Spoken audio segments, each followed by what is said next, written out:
So, you made this transition from working full time to self employment. Tell me a little bit about some of the thought process that went through making that transition. Did you have a plan in place? Had you set money aside? Did you have reserves? What was some of the process that happened as you made that jump from W-2 to fully self employed? Sure. Well, it was really they kind of always keep you like dangling the carrot, right? So, I was like all ready to leave for the new year, and I had everything in place. I had been. It was kind of like I would get to where I'm like, okay, I'm making enough money where I can leave. But then when you leave, like the next day, you don't have any of that income, right? So it's like as soon as you get to you have both for a long time, and then you just lose all of this. So even if you make double that, at some point now you're three times that, so you're gonna lose it. So it was like so hard for me because I'm like, I'm always think I could do everything. That's just my personality. I'm like, well, I'm able to do it now. I can continue.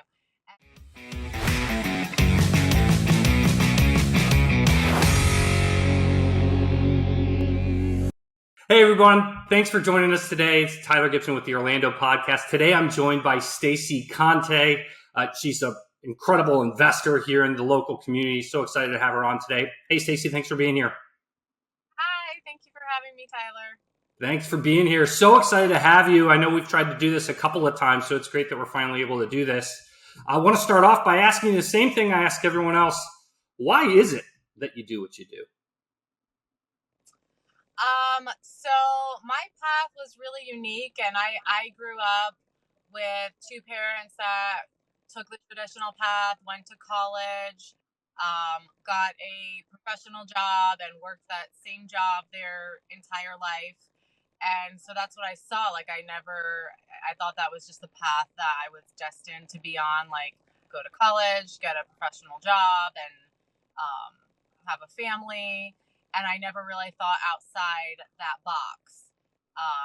And then once my eyes opened to all the different other opportunities, I was really hooked, and I decided to kind of reverse engineer the life I wanted. And real estate was the path that I found that could take me there. That's really interesting. I'd like to know a little bit more about what was that life that you really wanted that you're trying to reverse engineer. So I like to call it like a life by design, having freedom. I excelled in corporate, but I'm a little too like spunky sometimes, or just if something makes sense, I feel like we have to explore that. Um, and in corporate, a lot of times there's just a box you have to stay in, and that's not so much my personality. So I really like kind of pushing the boundaries of things, taking things a step further. Um, and for my personal life, just having more time with my family, having more time to really teach my kids things that I didn't learn in the traditional school system, teaching them about business and entrepreneurship, um, and just being able to, kind of live the life that I designed. If we want to go on a vacation, or um, just being able to kind of do what we want without a lot of restrictions. Yeah. No, I understand that wholeheartedly. As I'm on that path too, working in corporate America, you get tired of having to ask to take a sick day, having to ask to take vacation time, and when you become really successful in corporate America, you almost work all the time because now the expectation is you're the guy, you're the person, right? You've had a lot of success, and people just come to you all the time, so you end up answering emails at 8 o'clock at night. Yeah, and I mean, don't get me wrong. Like I work more now. Hey, before we go any further, if you're enjoying this content, please like and subscribe so you can help us get the word out about these amazing people and businesses here in the Orlando area. Don't miss out on upcoming episodes and help out the show. Now let's get back to it. everything you do goes directly to my business or your business, whoever's working to build equity, and every all of that momentum is directly aligned to you. You could be working in corporate America and I do medical sales, you could be at the top and then something happens where the product gets pulled from the market and you could be one or dead last in the company, you're all laid off. So you really have less control. And you might get a really nice bonus those years you hit the top, but the next year you gain nothing. You gain nothing from that. You just have the one bonus check. Where if you're working for yourself, you're building up momentum, you're building your business, and that's really leaving like a legacy for your children. Yeah, totally agree. So let's go back. So it sounds like you were previously in medical pharmaceutical sales of some sort, something like that. And you said your eyes were open to the possibility. Tell me a little bit about that experience. How did that happen for you? So I was married at the time, and we were doing really well. We moved to like a very affluent community country club, and spend time there. I would meet all these very, very successful people, and I guess I always had this idea that people that were really wealthy and successful had some kind of like superpower or uniqueness to them, and I'm like, wow, this person is like very normal, and I'm like, they don't really seem like smarter than me or the people around me. So it was really like it seemed silly, but it was really eye opening because it made me realize like it was my own belief that was limiting me. It was my own limiting belief as to why I couldn't get to the next step. Because all of these people that I'm meeting now are uber successful, like very, very wealthy, and they didn't have a superpower that I thought they had. They were just, regular people that got to where they got by typically entrepreneurship or real estate. Gotcha. And so what did that look like for you as you started on your entrepreneurial journey? What did that look like? How did that start? So I then went through a divorce. So that was kind of another pivotal moment where I had to take a step back and reevaluate what I really wanted. But it was also kind of the push that I needed because now everything was on me. I was now responsible for everything on my own for my children. So I was still working in medical sales, but on the side, I was building up a real estate portfolio. So one property by one property, and I would set like a goal and put it on my iPad home screen so I'd see it, every day, all day long.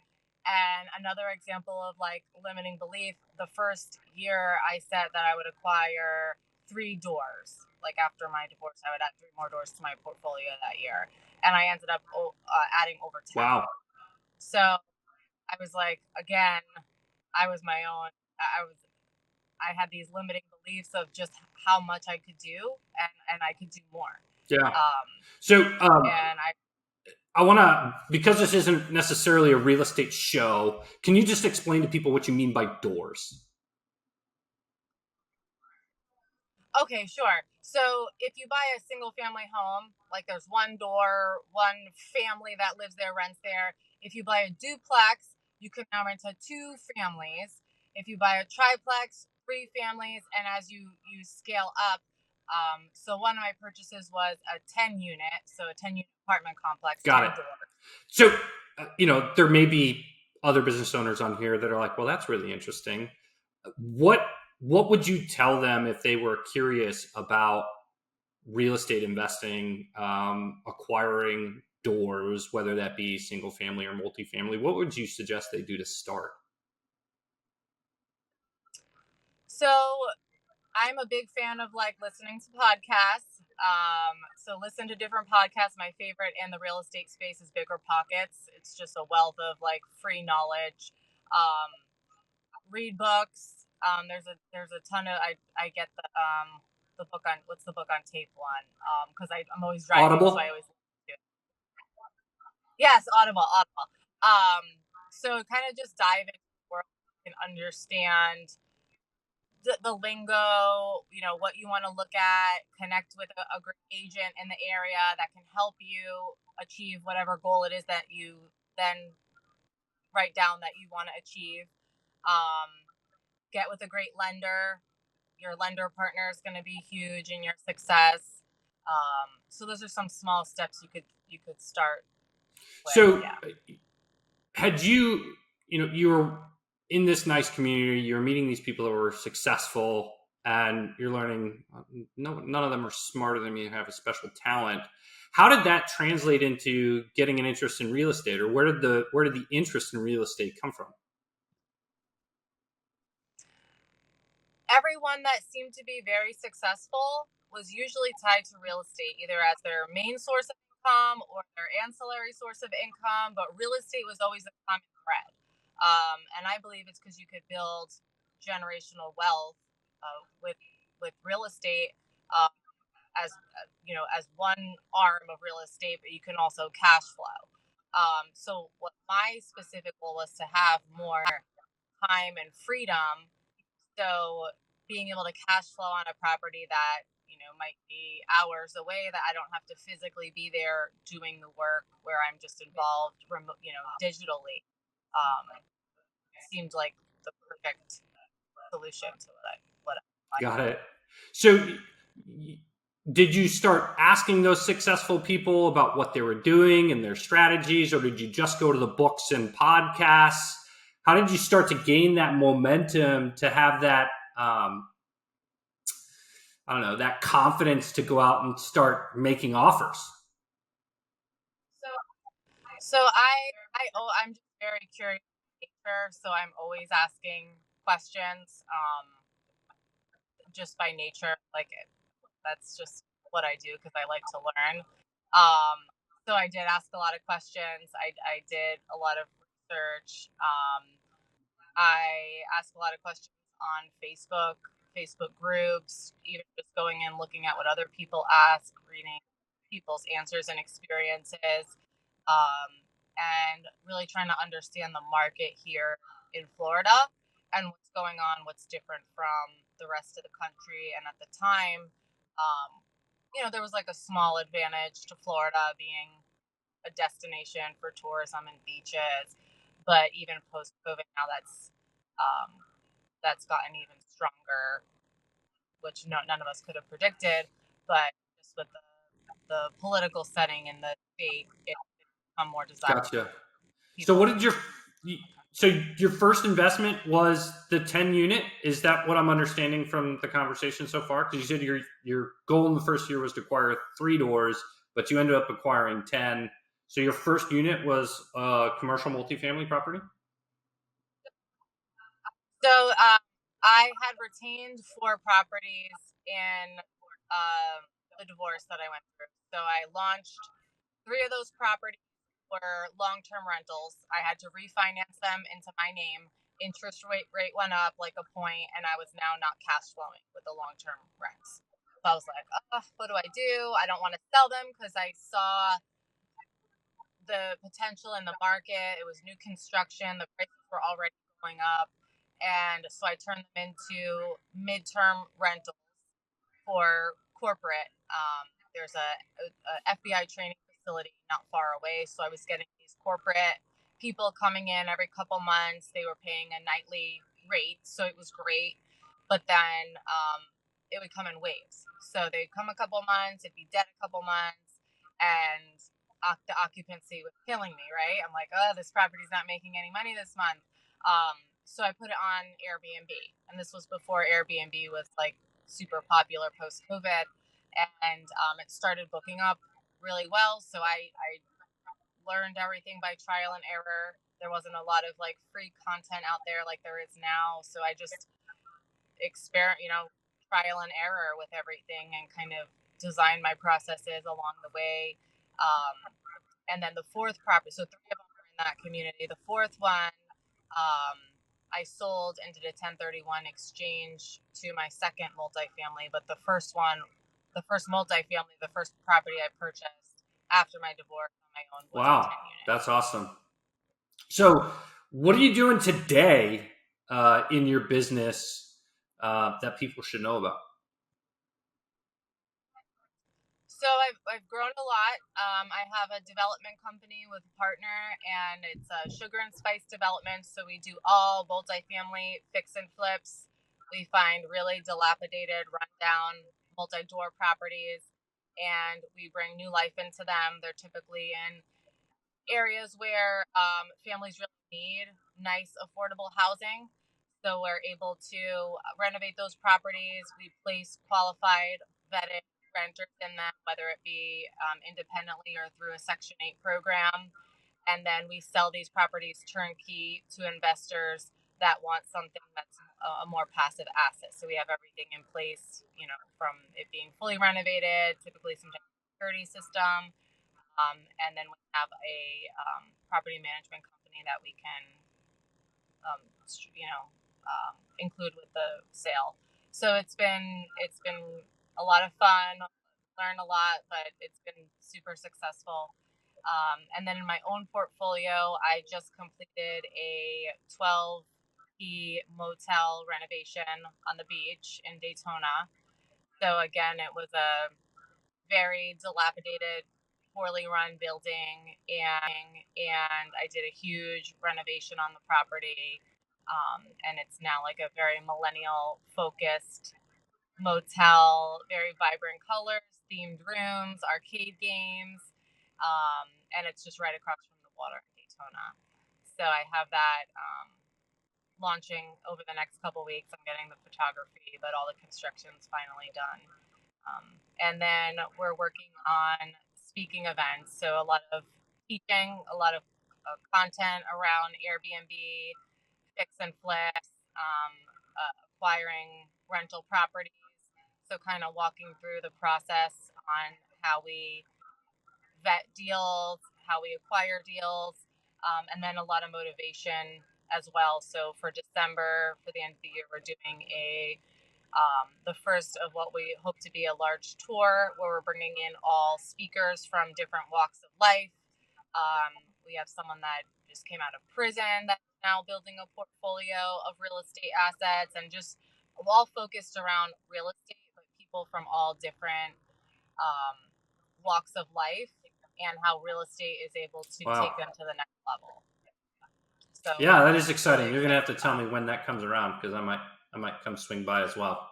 Um, so you made this transition from working full time to self employment. Tell me a little bit about some of the thought process that went through making that transition. Did you have a plan in place? Had you set money aside? Did you have reserves? What was some of the process that happened as you made that jump from W-2 to fully self employed?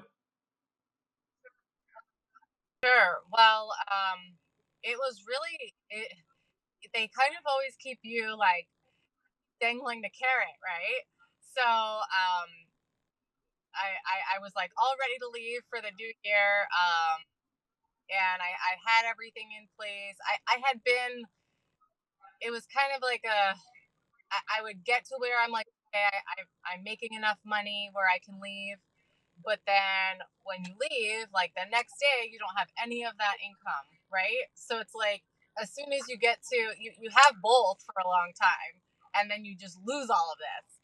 So even if you make double that, at some point now you're three times that, so you're gonna lose it. So it was like so hard for me because I'm like, I'm always think I could do everything. That's just my personality. I'm like, well, I'm able to do it now. I can continue. And I was all ready to go. And then the numbers came out, and I'm like, I was ranked number one, and of course your bonus is tied to your ranking. So I'm like, geez, I can't. I got to finish the quarter. Um, and during that time frame, while I was finishing out the quarter, ranked number one, we had our annual review, and the company decided not to give me any raise, like no cost of living raise. And this is 2022, right? We're in like the highest inflation ever. I'm like, cost of living raise should be 7%, and I got nothing. And that for me was like the moment that I was just it was like exactly what I needed to make me leave. So like the day or the week after the quarter closed, because you have to finish out the quarter to get your bonus, I put in my notice. Um, so And how was that received? I mean, I assume you had been there for a decent amount of time. What were people's reaction? I don't think anyone was surprised because I'm very like transparent about everything I do, which corporate doesn't like, right? They're like, you're posting too much about real estate, and I'm like, so I'm doing well in my job though. So my manager is actually super supportive. He's like, I thought you left a while ago with how great you're doing, with all the real estate stuff. So super supportive, within our little team. But then from the corporate side, I actually never heard from anyone. No one reached out. Hey, before we go any further, if you're enjoying this content, please like and subscribe so you can help us get the word out about these amazing people and businesses here in the Orlando area. Don't miss out on upcoming episodes and help out the show. Now let's get back to it. When was it that you first started? And you were starting to say that there's 2 points that you wanted to make about that. Yeah. So go ahead and So finish that I thought. we started acquiring properties that we rented to our own business, to our employees. So you kind of dip your toes into landlord life, right? But there was I was not looking at a property and underwriting it. I was finding a property that would work for the business model more so than as an investment. So I didn't know anything. I mean, like nothing. I didn't know there. I thought you go and you get one loan, and there was no option. There was literally one loan, and you just get that. So it was very very amateur. And then when I went through my divorce is when I really started getting serious about real estate as a way to achieve my dreams. So that's Gotcha. studying everything, learning about everything, and the financing piece is probably the biggest piece that opened my eyes and like mind blown when I realized all the things you could do and the different ways you can get creative with financing. So I would say about 4 years of really being all day, every day, studying, living, breathing real estate until I retired. But my second point is that I would tell everyone to start with something scalable, because if you have the tools in place to manage a single family rental, those it's the same exact concept, it's just replicated whether you do a duplex or a triplex or a 10 unit. There's nothing different, it's just doing it on scale. So if you have the team in place or you're doing it yourself, there's more opportunity once you scale with more doors. So I would say just go big and start there. Because Yeah. relatively speaking, like a 10 unit is a smaller multifamily. Like that's, small in the big grand scheme of things. Yeah. I think we're running out of time. I've got more questions about the statement you made about when you first started, you were buying them for housing for your employees. I'm curious to understand more about that. I think we're running out of time. So I'll skip to, hopefully the people that are listening to this are entrepreneurs themselves. At least that's my goal. So as somebody that's moved from the corporate America to being fully self-employed and being an entrepreneur, what are some things that you would tell people, either as encouragement or as guidance, as they walk down this path? I think everything comes down to like your mindset and your own beliefs. Most entrepreneurs I know like didn't really excel in school. So like that, are they smarter factor? They're not. It's your own motivation and your own beliefs. Every entrepreneur that I know is like, you cannot tell them that they're not going to be successful in whatever idea they have. Like you cannot tell them because they are so married to that idea and believe in it so strongly that no matter what happens around them, what the noise is, what anyone tells you, or, like you just have to fully believe in what you're doing and have that mindset that like you can do it, you're gonna do it, and no chatter from anyone is gonna interrupt that at all. And that's the common thread that I see. And I believe that's the truth. Like most entrepreneurs are very stubborn. I'm very stubborn. Like if I believe in something, like I'm gonna fight for it. So that would be my advice. Like find something that you can be really passionate about and that you want to dedicate your life to, and go for it. Yeah. I mean, it's so true, especially in this digital age today. If you have a passion for something, I can almost guarantee you there is a group of people in the world that are just as passionate about that thing that you are. And so I encourage people to find some sort of product or service in that space that they're passionate about, and then go do it. Right. Because there's a group of people out there that want that thing Yep. or that service, right? Oh, Because they're also passionate about that same thing that you are. And so go out and take advantage of it. That's awesome. Where can people find out more about you if they'd like to connect with you and learn more about what you're doing? I like mostly on Facebook. I'm working on a website that's just my name. It should be out in the next couple weeks, but Facebook is always a good place to find me. Okay. And we'll make sure that we put all of that relevant information in the show notes of this show. So, Stacey, I want to say thank you so much for coming on board. Any final words of wisdom that you'd like to leave our listeners with? So something I've been talking about a lot lately with real estate, and I'm sure you can appreciate this, is everyone I'm hearing chatter. It's like slowing down the market. People are scared, interest rates, and people are like, well, I'm going to wait. I'm going to wait to buy real estate. But what I'm telling everyone is buy real estate and wait, because the values are going to continue to go up. What's happening right now, I think real estate's going to continue to go up, but at some point we're going to see interest rates shift back down. So there's always an opportunity to refinance your assets if you are locked into a higher interest rate right now. But I would get the property, not the interest rate. Someone said you marry the property and you date the interest rate, something like that. And I was like, oh. Marry the house and date the rate. Yeah. So that would be my advice for like today, because there's a lot of fear in the market right now. Yeah. Awesome. Well, thank you so much for joining us today. And thank you everyone for tuning in and listening. We'll see you around Central Florida. Thank you.